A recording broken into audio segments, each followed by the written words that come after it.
I guess you could be wondering what could have been. Right there in the group that won the race. Yeah, I mean, obviously I'm disappointed in myself there. I just tried to get a little bit, I was leading them to pit road. I knew we were in a great spot because that last whole cycle, I felt like we did a really good job and saved a lot of fuel and then still had the track position by the end of it. So, I knew I needed to get on the pit road good, and I just went a little too deep. Yeah, you immediately kind of called it too. You were on the radio. So I think I was speeding. Yeah. Was that just you being really aggressive?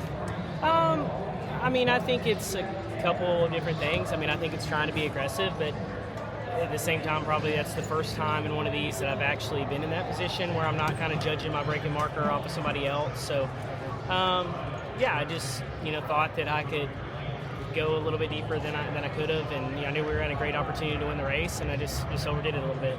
Are you surprised those guys didn't crash? Yeah, if I was in the pack, they would have crashed, I'm sure.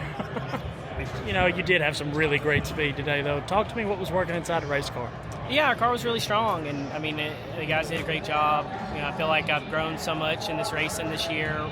Working with everybody on this 21 car and everybody at Team Penske, and I just gotta do a little bit better there on that last stop. We learned a lot today of what we can do and what we need to do a little bit better, and just unfortunately I just made a mistake on that last one. You mentioned how much you've learned here on super speedway racing in general. To come in as a guy who's really a short track savant and be able to now kind of stake your claim to this kind of racing too, what kind of work has gone into that, and what's it like to see that kind of starting to pay off?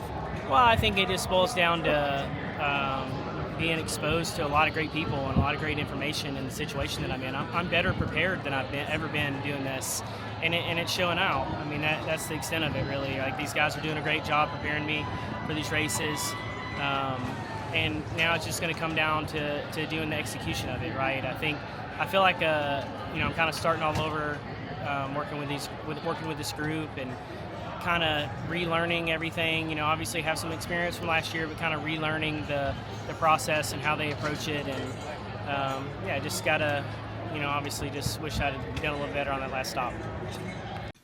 Miles, first off, I just asked you this, but just for the sake of having it, do you know if it was a bird or a rabbit? Because I've heard both that hit the windshield. I didn't see it when it hit, but I'm pretty sure it was a bird because it looked like there was feathers on it. Did Josh say anything on the radio about it? No, he didn't say anything. So when did you guys know that it was on the windshield? It happened pretty early. It was in the first stage. It was probably first 20 laps or so. And Josh didn't comment anything about it when... Honestly, we've seen it a lot because there's some birds' nests around the racetrack here, around in the fences and stuff like that, and a lot of times we come here like first practice or qualifying and stuff, we'll see birds flying out around the racetrack, so it's not a huge surprise that we ended up getting one on the windshield. So is this not the first time it's happened? For us, I think it's probably the first time it happened, but I've definitely seen it before. And they do some damage too. They'll tear stuff up and tear some windshield tear-offs apart and stuff like that, so it's not ideal for sure. So it wasn't until he came in and you guys took the tear-off off that you realized that he hit a bird? Well, we actually could see it in the in-car camera. And from the windshield pointing out, you could see it, and then so we had seen that there was some damage there from the bird strike, and nothing we could really do about it. There was damage from it? Just from hitting it, nothing too big performance-wise, but it probably tore some tear-offs and stuff like that, and maybe some other things on the front of the car. It didn't affect the aero at all. It's hard to say. Okay. Yep. Yeah. All right. Well, thanks, Miles. Yep. Appreciate it. My Place Hotels is proud to be the official hotel partner of Front Stretch.